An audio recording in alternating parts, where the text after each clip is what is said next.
Комисијата за здравство и уставната комисија одат во рацете на ДУИ. Останува спорно само дали ќе ја добијат комисијата за европски прашања, за која водат битка со БЕСА, или ќе се задоволат со комисијата за образование.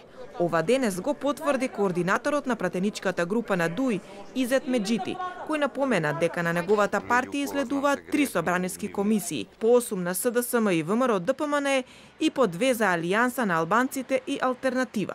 По дефолт председател на собрание ќе раководи со уставна комисија и ќе раководим исто така со здравство.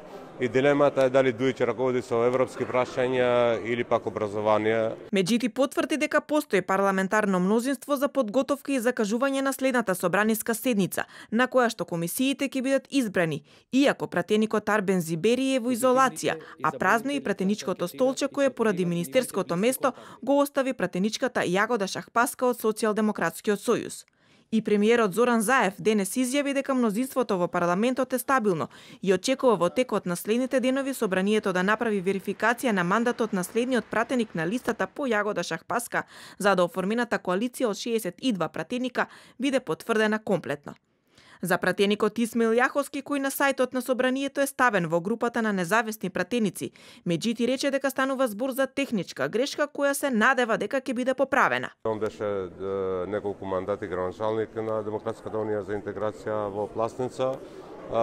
Сега е пратеник во нашата парламентарна група и секојдневно сме во комуникација и координација за сите активности. Пратеникот Јаховски, кој е на одмор во Албанија, во кус разговор за ТВ24, изјави дека не му е познато тоа што се пишува по порталите и потврди дека и понатаму останува да делува како пратеник од редовите на ДУИ. Не сум јас тамо, значи не знам што се случува, слушам дека пишувате по сите портали, тоа нема врска таква работа, нема така. Собранието конститутивната седница ја одржа на 4 август. Владата беше избрана на 30 август и по повеќе од месец дена од конституирањето. Се уште се чека на формирање на собраниските комисии и создавање на услови за целосна функционалност на парламентот и почеток на редовните седници.